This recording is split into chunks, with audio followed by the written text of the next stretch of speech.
দেশ এবং দেশের বাইরে থেকে যারা দেখছেন সবাইকে অভিনন্দন ও শুভেচ্ছা। দর্শক, আমি এই মুহূর্তে রয়েছি গাইবান্ধা জেলার যে সাদিল্যপুর উপজেলার যে দামোদরপুর ইউনিয়নের যে কান্তনগর এলাকা, সেই কান্তনগর এলাকায় আসলে এই পৃথিবীতে যার বাবা কিংবা মা নেই তারাই এই পৃথিবীর যে বাস্তবতা সেটি আসলে বোঝে।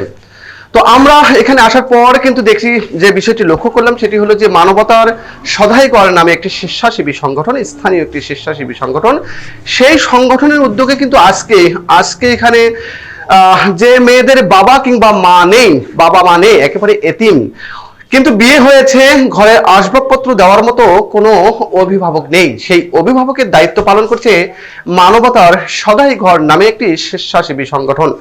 ইউপি সদস্য আব্দুর রহিম সরকারের একেবারে নিজস্ব অর্থায়নে সেই সব পরিবারের মাঝে মাত্র 200 টাকার বিনিময়ে এইরকম ঘরের যে আসবাবপত্র অর্থাৎ খাট সহ যে আসবাবপত্রগুলো লাগে অর্থাৎ বাবার বাড়ি থেকে দেয়, সেই বাবার বাড়ির দায়িত্বই পালন করছে এই আব্দুর রহিম সরকার। একটু কথা বলার চেষ্টা করি যারা আজকে এখানে এই আসবাবপত্রগুলো নিতে এসেছে তাদের সঙ্গে একটু কথা বলি। কি নাম? জুই। তো এই যে কি পেয়েছেন এখানে? খাট, আলনা, ড্রেসিং টেবিল। খাট, আলনা, ড্রেসিং টেবিল কয় টাকা দিয়ে নিয়েছেন? 200 টাকা দিয়ে নিয়েছেন। কি করবেন এগুলো? সাজায় রাখবো ঘরে নিজে, দিনাজপুর স্বামীর বাসায়। আমরা কথা বললাম, এই জুয়ের বিয়ে হয়েছে দিনাজপুরে, এই এলাকারই মানুষ অর্থাৎ এই গাইবান্ধার যে সাদিল্যপুর উপজেলার এই মানুষ, কিন্তু তার বাবা মা কেউ নেই, আর যার কারণে এই বাবা মায়ের দায়িত্বই পালন করলো আব্দুর রহিম সরকার অর্থাৎ মানবতার সদাইঘর। আরো একটু কথা বলার চেষ্টা করি। কি পেয়েছেন?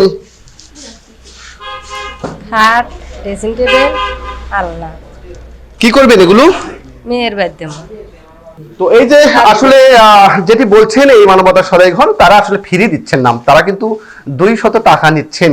একটু কথা বলি সেই মানুষটির সঙ্গে, যে মানুষটি আমরা ইতিপূর্বেও দেখেছি এই মানবতার সদাইঘরের পক্ষ থেকে এই ইউনিয়নের যারা গরিব অসহায় মানুষ, আমরা গত রমজান মাসে দেখেছি একেবারে নামমাত্র মূল্যে অর্থাৎ 20 টাকা দিয়ে যে রমজান মাসে বিভিন্ন প্রকার সবজি দিয়েছে এই জায়গাটি থেকেই। এবং এই যে গত কয়েক বছর থেকেই এই মানুষটি এই ইউনিয়নের যারা গরিব অসহায় মানুষ তাদের জন্য কাজ করে যাচ্ছে। একটু যুক্ত হব, আসলে কতগুলো পরিবারের মাঝে দিয়েছেন এরকম আসবাবপত্র, আগামীতে এই এতিম সন্তানদের জন্য আপনার কি পরিকল্পনা?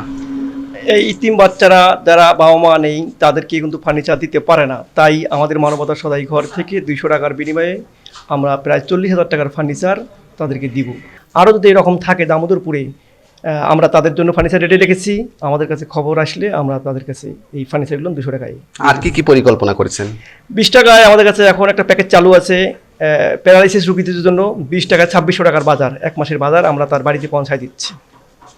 আমরা কথা বললাম সেই মানুষটির সঙ্গে, মানবতার সদাইঘরের যিনি পরিচালক আব্দুর রহিম সরকারের সঙ্গে। তিনি এমনটাও বললেন যে 20 টাকা দিয়ে এই ইউনিয়নের যে প্যারালাইসিস রোগী যারা তাদেরকে 2600 টাকার বাজার দেওয়া হচ্ছে, অর্থাৎ এই দায়িত্বগুলি কিন্তু মানবতার সদাইঘরের পক্ষ থেকে আব্দুর রহিম সরকার কিন্তু পালন করছেন।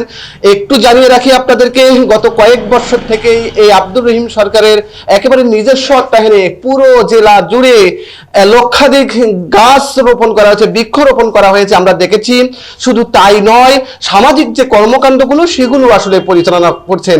রবিউল ইসলাম, সময়ের কণ্ঠস্বর, গাইবান্ধা।